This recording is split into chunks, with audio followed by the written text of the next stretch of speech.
Revenge with Karen.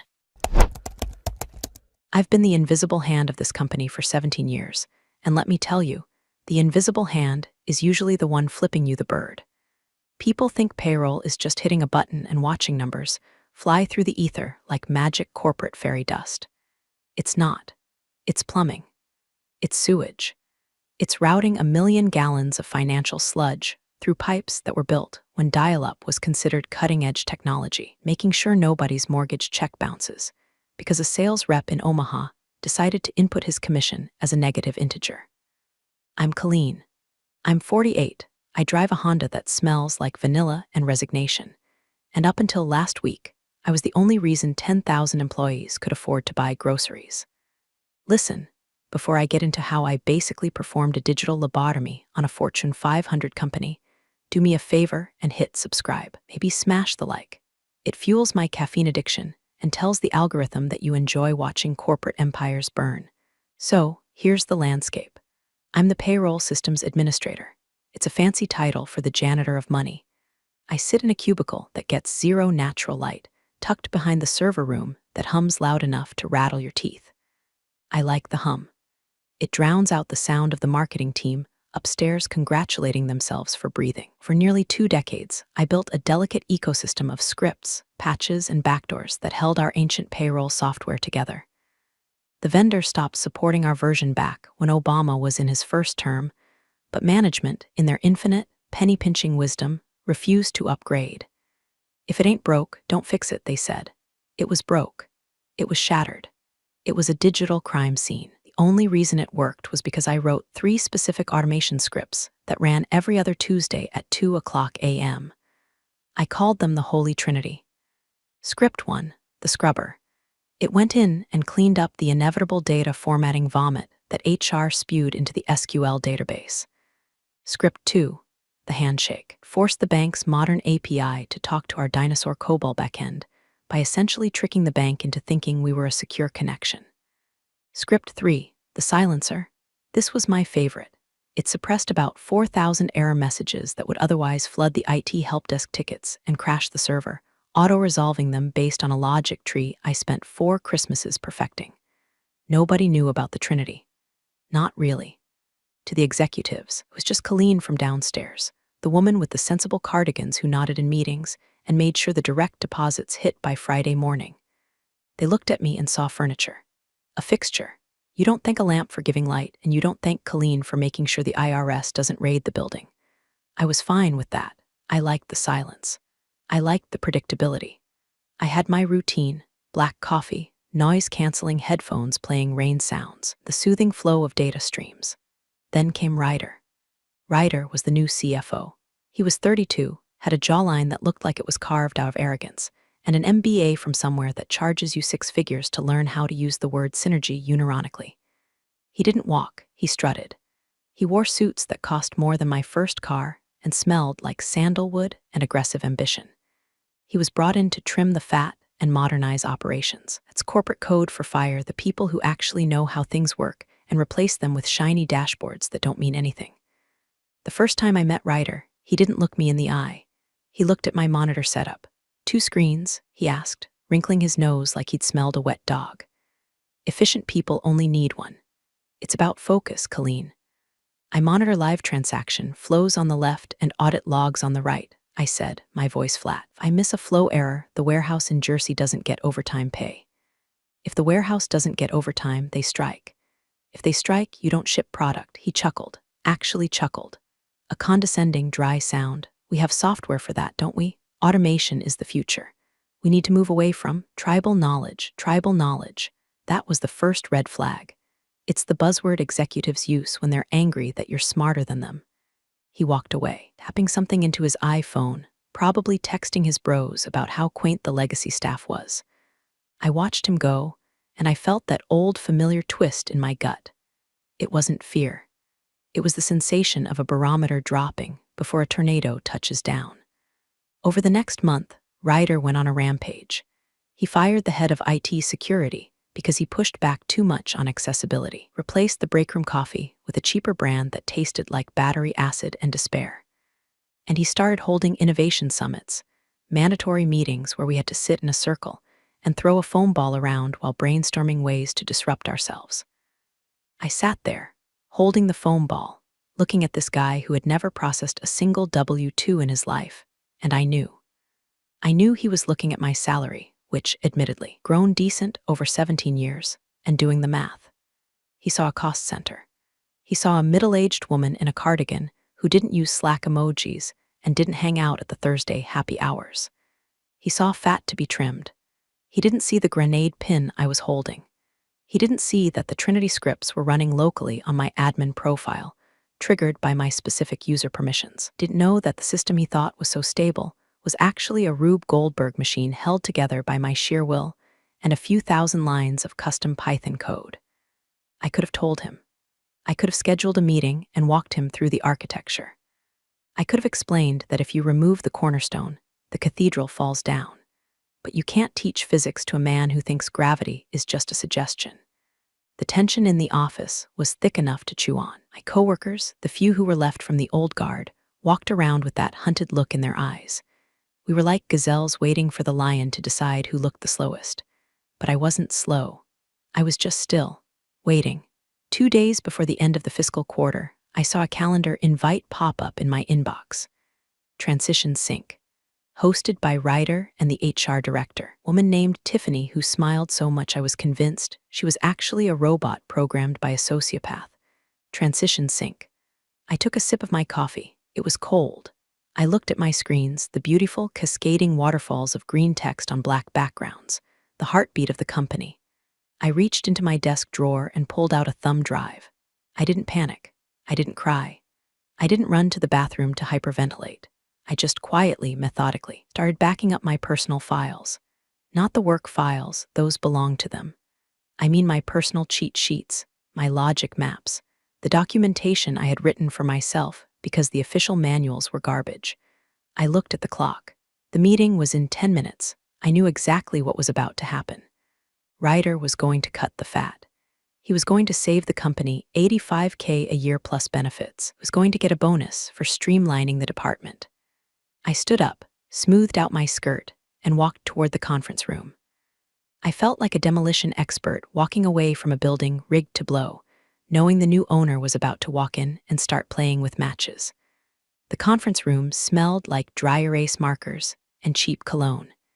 It was the fishbowl, glass walls on 3 sides. Everyone in the open plan office could see exactly who was getting executed. Ryder was sitting at the head of the table, leaning back in a Herman Miller Aeron chair like he was posing for the cover of Douchebag Monthly.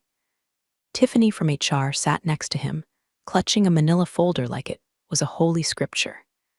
She gave me a sympathetic grimace, that specific expression HR people learn in a lab that says, "I'm sorry I have to ruin your life, but it's policy." "Lean, have a seat," Ryder said, gesturing to the chair opposite him. He didn't stand up to shake my hand. Power move or just bad manners? Probably both. I sat. I folded my hands on the table. I didn't bring a notebook. I didn't bring a pen. I just brought my gaze, which I fixed right on the bridge of Ryder's nose. So, Ryder started, clapping his hands together once.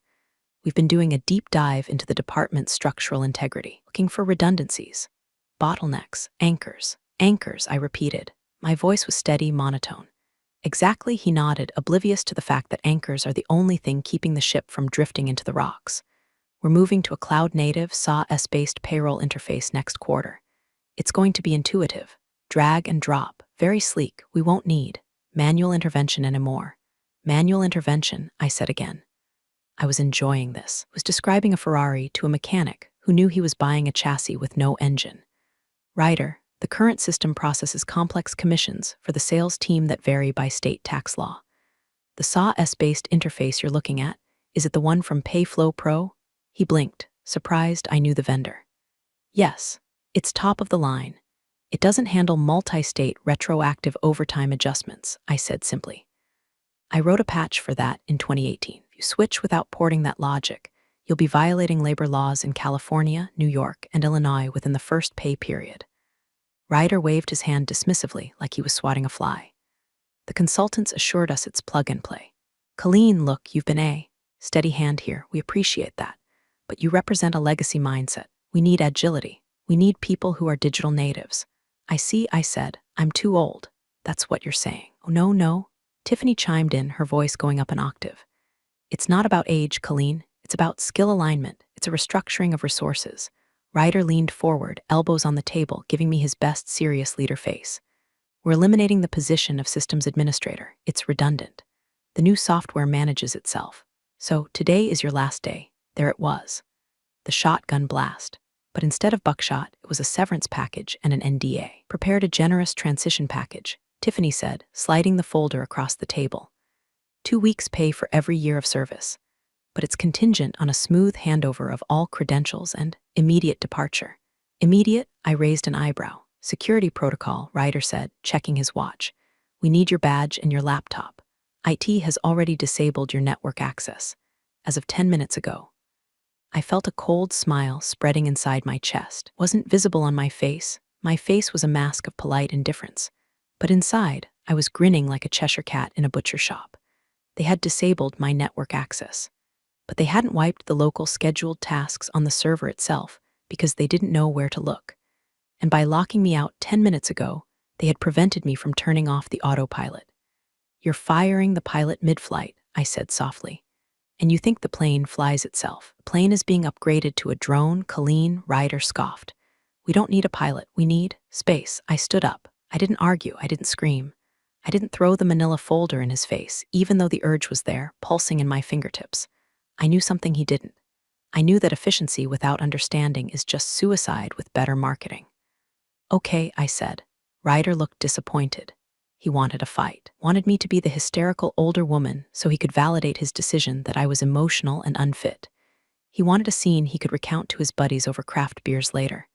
Yeah, she totally lost it, bro. Sad, really. I wasn't going to give him that. I was going to give him something much, much worse. I was going to give him exactly what he asked for. I'll pack my things, I said. Security will escort you, Ryder added, signaling to the glass door. 2 guards, guys I've said good morning to for 5 years, were waiting. They looked embarrassed. They wouldn't meet my eyes. That won't be necessary, I said, grabbing the folder. I know the way out. I walked back to my desk, the 2 guards trailing me like I was a convict. The office was silent. Heads were down. Nobody wanted to catch the contagion of unemployment. I reached my cubicle, my home for nearly 2 decades, and saw the black screen. Account disabled. Perfect. I picked up my framed photo of my cat, Barnaby. I picked up my favorite mug. It said I survived another meeting that should have been an email. I picked up my dead plant. You need to leave the laptop, one of the guards muttered. Sorry, Colleen. It's okay, Mike, I said. I don't need the laptop. I didn't, because the beautiful thing about the system I built, it was designed to run unless I told it to stop. But the fail-safes, the error catchers, scripts that scrubbed the data clean so the system didn't choke on its own vomit, those were linked to my active user profile. When they disabled my account, they didn't just lock me out. They killed the immune system of the company's payroll infrastructure. They just gave the company AIDS, and they were celebrating because they saved money on the doctor. I walked to the elevator. I didn't look back. I stepped into the lobby, the guards flanking me. I handed over my bag, the plastic worn smooth from thousands of swipes. Good luck, Mike, I said. Take care, Colleen, he mumbled. The automatic doors slid open. The humid air hit me. I walked to my Honda, tossed my box of junk in the passenger seat, and sat there for a moment. I lit a metaphorical cigarette I quit smoking 10 years ago, but in my soul I was lighting a Marlboro Red with a flamethrower. I turned the key. The engine started. You wanted streamlined. I whispered to the steering wheel. You got it, Ryder. The pay cycle ended in 6 days. The countdown had begun. The drive home was a blur of strip malls and rage. You know that feeling when you bite your tongue really hard, that sharp, metallic taste of blood? That's what my brain felt like.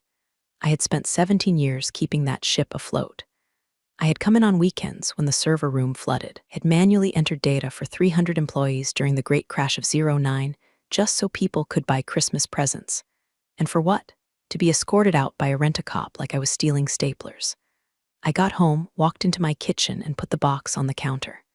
My cat, Barnaby, looked at me with that judgmental squint. Yeah, I'm home early, I told him. Don't get used to it.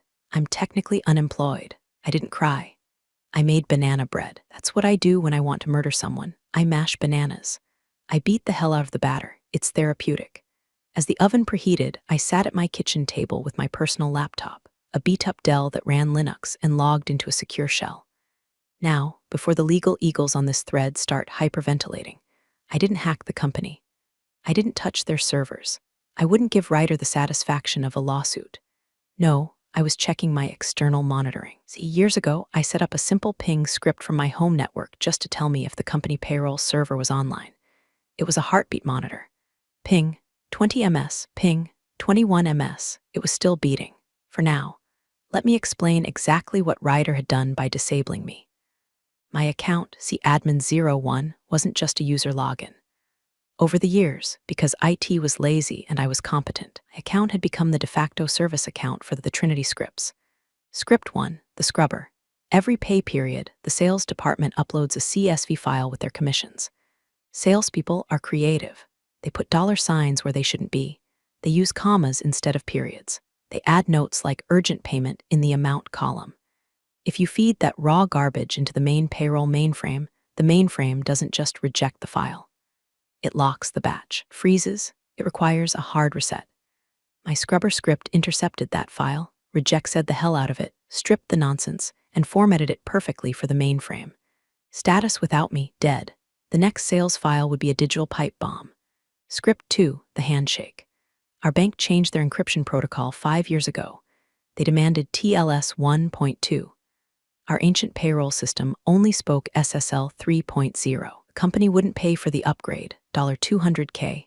So I wrote a middleware script that acted as a translator. It took the old signal, wrapped it in a new coat, and handed it to the bank. It ran as a background service under, you guessed it, my user credentials. Status without me. When my account was disabled, the authentication token for that script died. The next time the system tried to talk to the bank was going to treat it like a stranger trying to break into the vault. Script 3, the silencer. This was the big one. Our database had a memory leak, a bad one. If it ran for more than 14 days without a specific cache clear command, it would consume 100% of the server's RAM and crash the OS. I had a scheduled task running every Sunday night to clear that cache. Status without me. The task was linked to my profile. No profile, no task execution. The server was now a ticking time bomb of memory consumption. I pulled the banana bread out of the oven. The smell filled the kitchen, sweet, warm, comforting. It smelled like victory. I checked my phone, 4:00 p.m. The transition sync email from Tiffany had included a generic exit interview link. I opened it. Reason for leaving, involuntary separation. Would you recommend this company to a friend? No. Additional comments. I stared at the text box. I typed, ensure the cron jobs on server PAY04 are migrated to a service account immediately. Then I deleted it. Why should I tell them? They fired the expert. They bought the SAW solution. Ryder said manual intervention wasn't needed. If I told them, I'd be intervening. I'd be holding their hand from beyond the grave, and Ryder wanted to be an adult. Adults clean up their own messes. I closed the laptop. 3 days passed. I spent them gardening.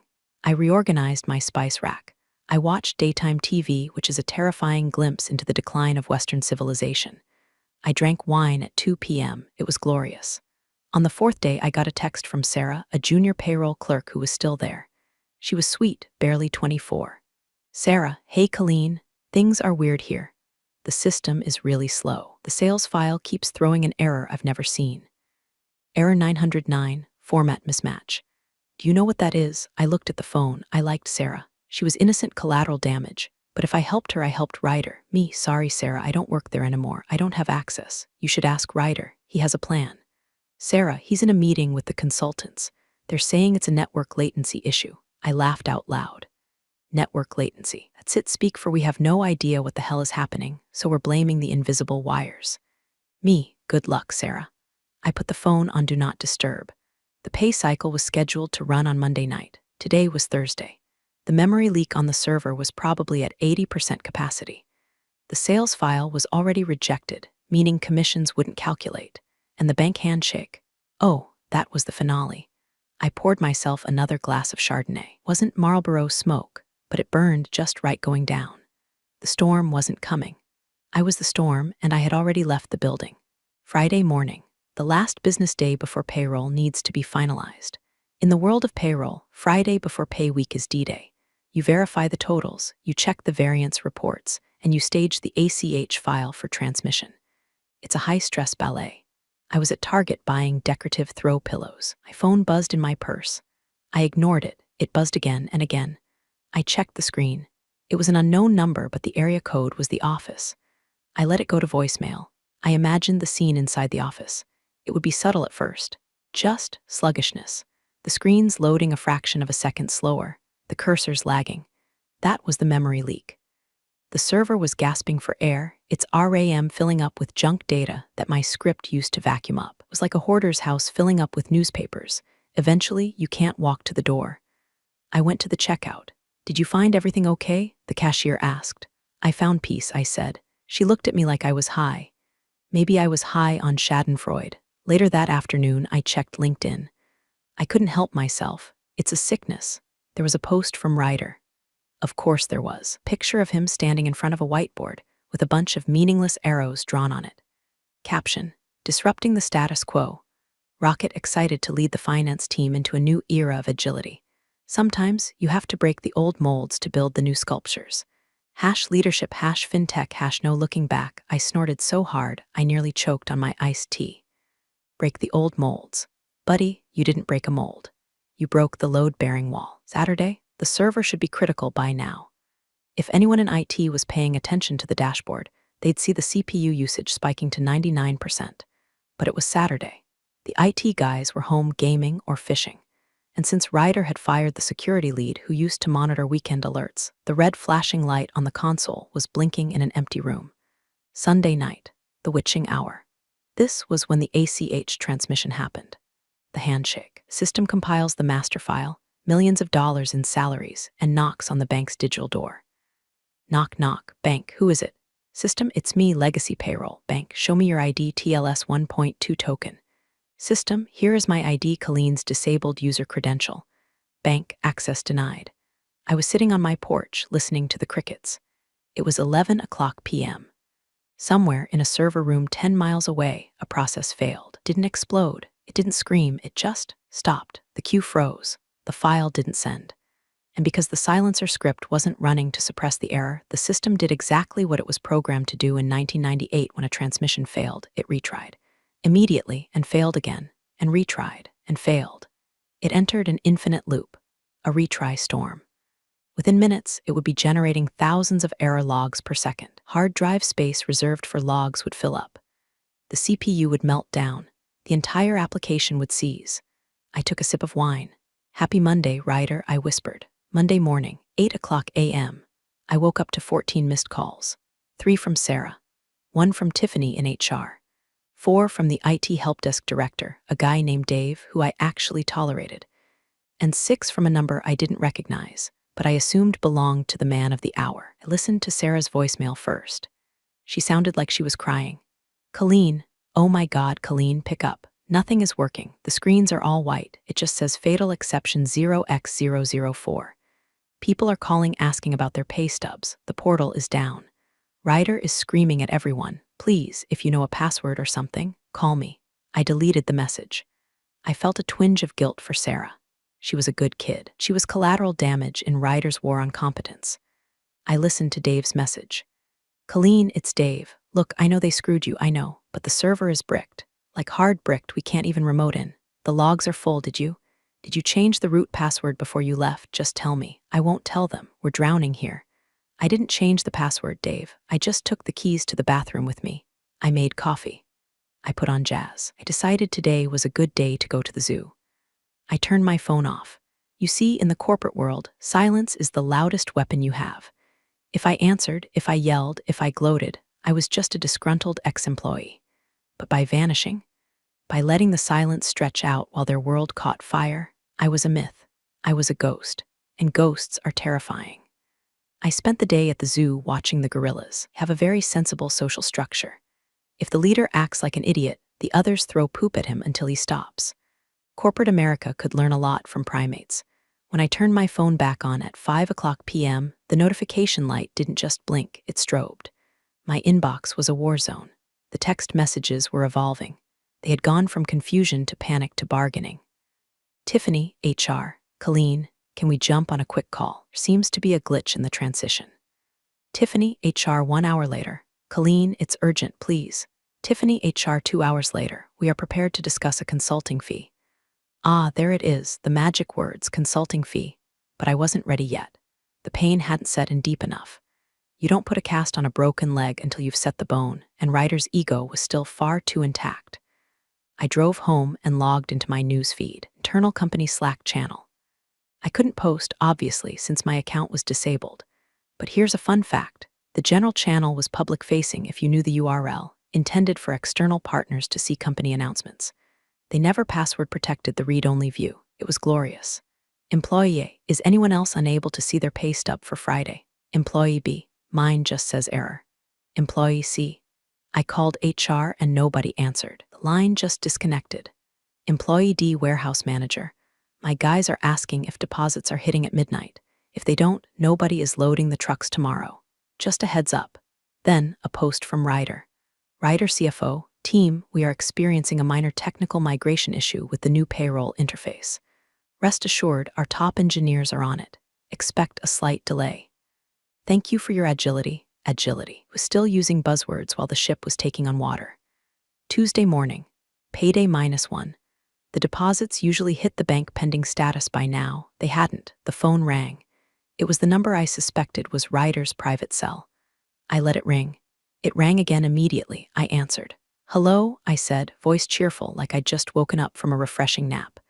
Colleen, the voice was tight, strained. It was Ryder. It sounded like he had aged 10 years in 3 days. It's Ryder. Oh, hello, Ryder. To what do I owe the pleasure? I thought we had transitioned. Look, cut the crap, he snapped. Then he caught himself. He took a breath. I could hear the desperation rattling in his throat. We have a situation. The server is locked. IT can't get in. The logs are flooded with some error about a handshake failure. And the sales data is corrupted. It sounds like a problem for your new SAW-S interface, I said. Is the drag and drop not working? The SAW-S integration isn't live yet. He shouted, then lowered his voice to a hiss. We were running the old system one last time, but it's broken. It wasn't broken when I left Ryder. It was purring. Well, it's broken now. Dave says there were scripts running under your user profile. See admin 01. He says when we killed your ID, the script stopped. Oh, I said, feigning surprise. You mean the automation protocols? The ones I built to patch the holes in the software the company refused to upgrade? Yes, those. We need the passwords to restart them. There are no passwords, Ryder. They run on my user token, which you deleted. To restart them, you'd need to rebuild the logic from scratch, or reinstate my user ID. But, oh, wait. Security protocol, right? Immediate departure. I can reactivate your ID. Said quickly, I'm doing it right now. Just tell us how to trigger the batch. I can't do that, Ryder. Why not? Because I'm not an employee. Accessing your network would be a violation of the Computer Fraud and Abuse Act. I signed an NDA, remember? I have to respect the security boundaries you set. Silence. Heavy, suffocating silence. Name your price, he said. I don't have a price, Ryder. I have a life. And right now, I'm making a pot roast. Luck with the agility. I hung up. I blocked his number. I stared at the phone. My heart was hammering, but not from fear, from adrenaline. I had just hung up on the CFO of a $500 million company while he was begging. But the real twist wasn't the money. It was what was happening in the background. See, when a public company misses payroll, it triggers things. Automatic things. The Department of Labor gets a flag. The bank gets suspicious. And most importantly, board of directors starts getting emails from angry investors who check Glassdoor and see employees screaming about wage theft. Ryder wasn't just fighting a computer error. He was fighting a gravitational collapse. Wednesday, payday. The deposits didn't hit. 0. The silence broke. The news picked it up. A local business blog ran a headline, Payroll Glitch or Cash Crisis. Local tech giant misses payday for 10,000 employees. My LinkedIn inbox pinged. Wasn't Ryder. It was the chairman of the board, a man named Mr. Henderson. I had met him once at a Christmas party 10 years ago. He was old money, serious money. Message, Colleen. This is Charles Henderson. We need to talk, not about a job, about fixing a disaster. Please call my office. I smiled. The pot roast was excellent, by the way. I let Mr. Henderson wait for an hour. You don't pick up on the first ring for the chairman of the board. It looks desperate. I cleaned my gutters. I watered my hydrangeas. Then I made a cup of tea, sat in my favorite armchair, and dialed the number. "This is Colleen," I said. Colleen, Henderson's voice was like gravel wrapped in velvet. He didn't sound panicked like Ryder. He sounded tired. He sounded like a man who was looking at a balance sheet bleeding red ink. "Thank you for returning my call. I have a lot of free time these days, Mr. Henderson, since I was transitioned." "Yes, I've heard about the transition," he paused. "Ryder tells me you're holding the system hostage." I laughed, a genuine, sharp laugh. "Hostage? Mr. Henderson," Ryder fired the pilot, threw the parachute out the window, and is now blaming gravity for the crash. "I didn't touch the system. I left. The system broke because it was designed to need a skilled operator, and Ryder replaced the operator with a manifesto about synergy. Says you refuse to help IT unlock the scripts. I refuse to commit a felony by accessing a network I'm unauthorized to use. I'm a civilian, sir. If I log in, I'm a hacker. Unless I am formally contracted with full indemnification and administrative clearance." "Done," Henderson said. "We'll send over a contract. Triple your previous hourly rate. Just get the money to the people, Colleen. The unions are threatening a walkout by noon tomorrow." "No," I said. Silence again. "Excuse me? I don't want an hourly rate, and I don't want a contract that Ryder signs. If I come back, it's not to patch a leak so Ryder can fire me again next month when the SAW interface finally loads. I come back to restore order. What are your terms? 1. Ryder is terminated, effective immediately. For cause. Incompetence will do. Colleen, he's the CFO. I can't just cost you $10 million in productivity in 3 days, Mr. Henderson. He risked a Department of Labor audit. He alienated your entire workforce. If he stays, I stay home.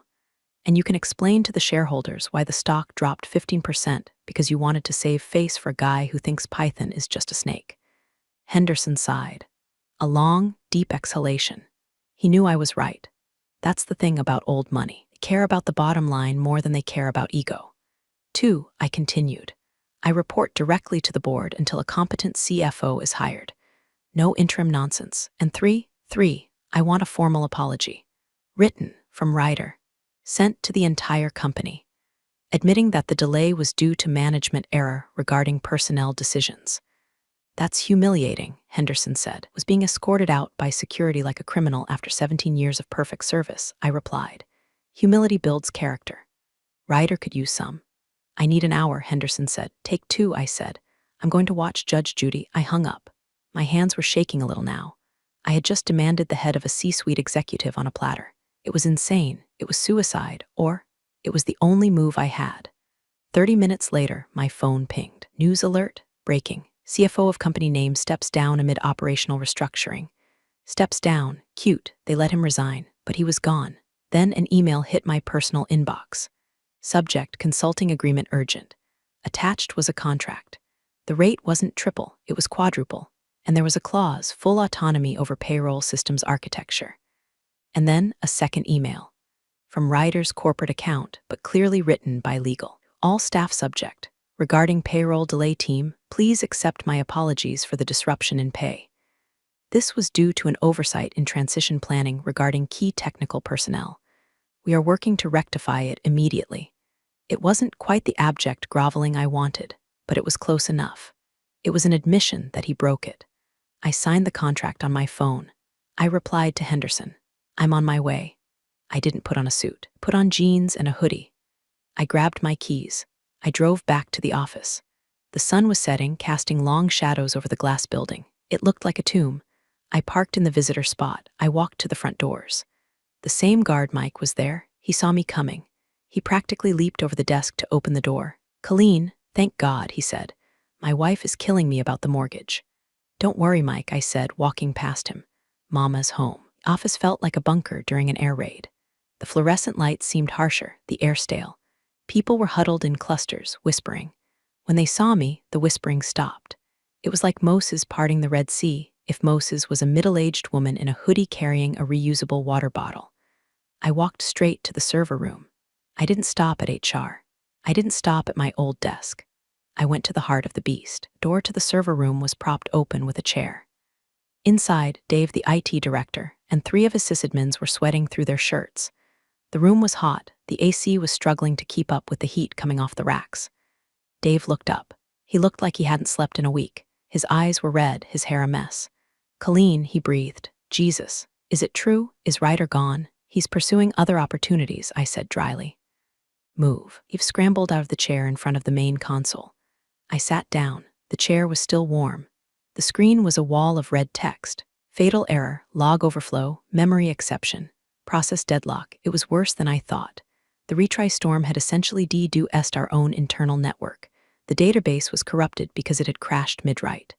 "Okay," I said, cracking my knuckles. "Dave, get me a coffee." Black. "The rest of you, get out. Don't need you breathing down my neck." "But, do you need the admin password?" "We reset everything," one of the junior guys squeaked. "I don't need your passwords," I said, pulling my laptop out of my bag. I built the backdoor. They left. I was alone with the hum. I plugged into the console. I opened my terminal. First things first, stop the bleeding. I typed in the kill command for the retry loop. Sudo kill -9 process ID. The scrolling red text stopped. Room instantly felt quieter. The fans on the server slowed down from jet engine to hair dryer. Step 2, the scrubber. I had to manually clear the log files. I typed the command. A progress bar appeared, deleting 45 GB of error logs. While that ran, Tiffany from HR appeared in the doorway. She looked terrified. "Colleen, can I get you anything?" I swiveled around. "You can get me the file from sales. The raw CSV. Tell them if they ever use a $sign in a numeric field again, I will personally garnish their commissions." Right away, she ran, actually ran. The logs cleared. Space freed up. The server breathed. Now the hard part, the corrupted database. I had to restore from the backup, but the backup was from Friday. If I restored, we'd lose 3 days of transactional data. I hesitated. Then I remembered script 3, the silencer. It didn't just suppress errors, it cached them. If my hunch was right, the data wasn't lost. It was just stuck in the throat of the system, waiting to be swallowed. I navigated to the hidden temp directory I had created years ago. cd/usr/local/colleen/temp ls. There it was. Cache dump Monday dat. The data was safe. It was sitting there, protected by my code, waiting for me to come back. I almost cried. It was like finding a survivor in the rubble. "You beautiful bastard," I whispered to the screen. I initiated the restore script. Parsing data, rebuilding index, success. The database turned green. The system ready prompt blinked. Tiffany ran back in with a USB drive. The sales file, I took it. I didn't even check it. I ran it through my scrubber script. Processing, errors found 412. Errors fixed 412. File ready for import. I looked at the clock. 8:15 p.m. ACH window for next day deposit closed at 9:00 p.m. If I transmitted now, people would get paid by tomorrow morning. I queued the file. I initiated the handshake. The system reached out to the bank. Connecting, handshake verified, transmitting batch. I watched the progress bar, 10%, 40%, 80%. Dave and the IT guys were huddled in the doorway again, watching silently. It was like watching a bomb defusal. Transmission complete. Bank confirmation received. I sat back. I exhaled a breath I felt like I'd been holding since Friday. "Done," I said. "People get paid tomorrow." Dave let out a cheer. The junior guys high-fived. Tiffany looked like she was going to faint from relief. I stood up. My back popped. "Dave," I said, "don't touch anything. The memory leak is still there. I'll patch it permanently tomorrow. But for tonight, the system is stable. You're coming back tomorrow." You've asked? "I'm a consultant, Dave," I said, grabbing my bag. "I bill by the hour, and I have a lot of cleaning up to do." I walked out of the server room. The office was still tense, but the panic was gone. The rumor had already spread. Colleen fixed it. I walked to the elevator. The doors opened. And there, standing in the lobby with a box of personal belongings, was Ryder. He was waiting for his Uber. He looked at me. His face was pale, his eyes hollow. The arrogance was gone. Looked like a kid who had crashed his dad's car. I stopped. He looked down at his shoes. "You got it working?" He mumbled. "Yes," I said. I tried to modernize it," he said, almost to himself. "I just wanted to make it better." "You didn't want to make it better, Ryder," I said, stepping into the elevator. "You wanted to make it yours. There's a difference." The doors closed. I watched his face disappear. I went down to the parking lot. I got in my Honda. I didn't drive away immediately. I sat there, listening to the engine hum. I checked my bank account on my phone. The consulting retainer had already hit. It was a very, very large number. I put the car in gear. I was going to buy a new car, maybe a Lexus. And I was going to buy really expensive vanilla extract for my next batch of banana bread. The next few weeks were a blur of vindication. Ryder's office was turned into a collaborative wellness space, ironic. But really, it was just an empty room where I sometimes went to eat my lunch and stare at the view he used to think he owned. My new contract was a thing of beauty. I wasn't an employee. I was an external systems architect. That meant I didn't have to go to HR trainings. I didn't have to do performance reviews, and I definitely didn't have to attend innovation summits. I came in at 10 a.m. I left at 4 p.m., and nobody said a damn word. The board appointed a new interim CFO, a woman named Barbara who was 60, wore orthopedic shoes, and knew COBOL. We got along famously. Her first act was to approve the budget for the system upgrade I had been asking for since 2015. "Do it right, Colleen," she said, "and burn that SAW-S contract Ryder signed." I burned it with pleasure. But the best part wasn't the money or the hours. Fear. When I walked down the hall, managers would stop talking. They knew. They knew I was the one who could turn off the lights. They knew that the efficiency they worshipped was a fragile illusion held together by my code. I wasn't the janitor anymore. I was the landlord. One afternoon, Tiffany from HR stopped by my desk. She was trying to be friendly, trying to bridge the gap. "So, Colleen," she chirped, "now that things are settled, we're having a team happy hour on Friday. Do you like to come?" I looked at her. I looked at my screens, the green waterfalls of data, flowing smoothly, error-free. "Tiffany," I said, "I charge $250 an hour. Do you want to pay me $500 to drink cheap margaritas and listen to you talk about your Peloton?" She blinked. "Oh, I guess not. Good choice," I said. "I'll be home with my cat." I wasn't nice Colleen anymore. Nice Colleen got fired. Consultant Colleen was efficient. Consultant Colleen was expensive. Consultant Colleen didn't give a shit about being liked. She cared about being necessary. And Ryder, I heard through the grapevine Sarah, who was now my well-paid apprentice, that he had trouble finding a new gig. Apparently, tanking a Fortune 500 payroll system in 72 hours is a stain on the resume that even a Harvard MBA can't wash out. Last I heard, was doing consulting for a crypto startup that went bust 3 months later. Poetic justice is the sweetest kind, but there was one loose end. The system. I realized that by coming back, I had just reattached the shackles. I was essential again. If I left, they would crash again. I didn't want that. I didn't want to be trapped here until I died. So I started building something new. Not a patch, not a script, a manual.